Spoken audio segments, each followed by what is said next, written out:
This is Selvan, co-founder of E-Sandhai.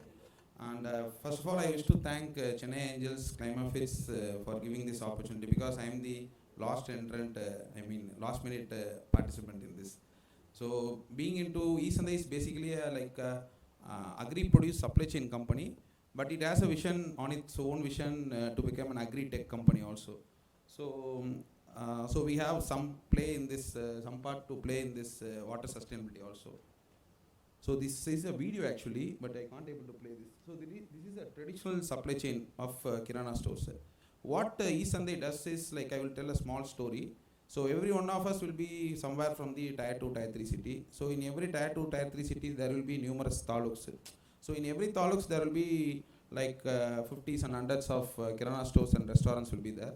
So in their supply chain, perishable goods alone, they will be like going to the nearby market to purchase maybe 20-30 kilometers away from them.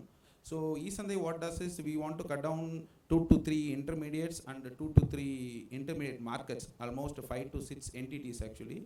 And we want to source produce from farmers or farmer aggregators all over the country, and we are supplying to the businesses in tier 2, tier 3 city. So we are not into metros, as we don't want to compete with big fish actually. So in this year we did around 3 crores of revenue, and the current year we are at a rate of 6 crores revenue. Till date we are bootstrapped, and currently we are raising seed round from Native Lead, Chennai Angels, AIC Raise and Tamil Nadu Infrastructure Fund. So next year we plan to go at 10x growth, that is 30 crores revenue, and at all apart we are doing this at like positive cash flow, that is we are in positive unit economics. So adding upon, we are not just like a agri-produce supply chain company. So we are using some tools to reduce the wastage in the supply chain. So in current traditional model, every market consumes around 20 to 25% of food wastage due to like supply and demand. We know very well any product like a laptop, system, maybe this kind of chairs is manufactured and sold at the rate of MRP. MRP will be calculated at production cost, marketing cost, such a way. But perishable goods alone is not calculated at its production cost. It's calculated on supply demand. Even God doesn't know what's the price of tomato tomorrow morning in the market. It may be 4 rupees or 40 rupees. It depends upon the supply. So we are working on a model to match the supply demand in a market, so that the produce need to be priced according to the production cost. So we are working in 3 places. Our phase 1 is demand-led supply chain, where we have just wastages below 3%, and our return percentage to customers is 0.8% for this year.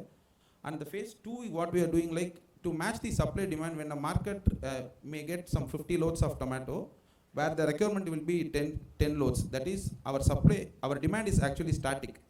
We always consume the same volume of food, but the perishables which is coming is the very erratic supply. So we want to store those goods in we have found some 3 to 4 produce like tomato to blast freeze it at a cost of 3 to 4 rupees, and the storage cost of that blast freeze tomato is just about 1 rupee 50 paise per month actually. So we are able to sell it out in a better price like 50-60 rupees, and we are doing that now. And our phase 3 is like our MEPs. We want to give a tool to farmer where when they sow their produce itself, they can able to predict the price when they cultivate it. So in that also we are working now. So as I told earlier, like we have a problem statement of excess supply and short supply. When there is a excess supply, farmers is not getting the right price. And when there is a short supply, consumers is bearing the burden. That is, they are paying 80 to 100 rupees for a kg of tomato. So we all did this in a city called Perambalur. It is a lean startup model. So now we are expanding to multiple places in coming days actually. So when we give an opportunity regarding water sustainability, farmers is the main stakeholder of us. So in every day, whatever we discuss with our team, we can able to understand the problem statement of farmers. So in that, water is the major criteria. To make it very short, I will tell a short story, ma'am. So 2 years back, I met a farmer who has 2 acres of small onion. It was valued around 8 lakhs actually. So we met him around 12 o'clock morning. So tomorrow, next 2 days, it's going to be a heavy rain for them. But farmer doesn't know that knowledge actually. We told him that tomorrow is going to be rain, so you cultivate today. So he cultivated an acre, which is 4 lakhs worth of goods. So we bought that, but next day another acre of small onion, which is 4 lakhs, is totally wasted.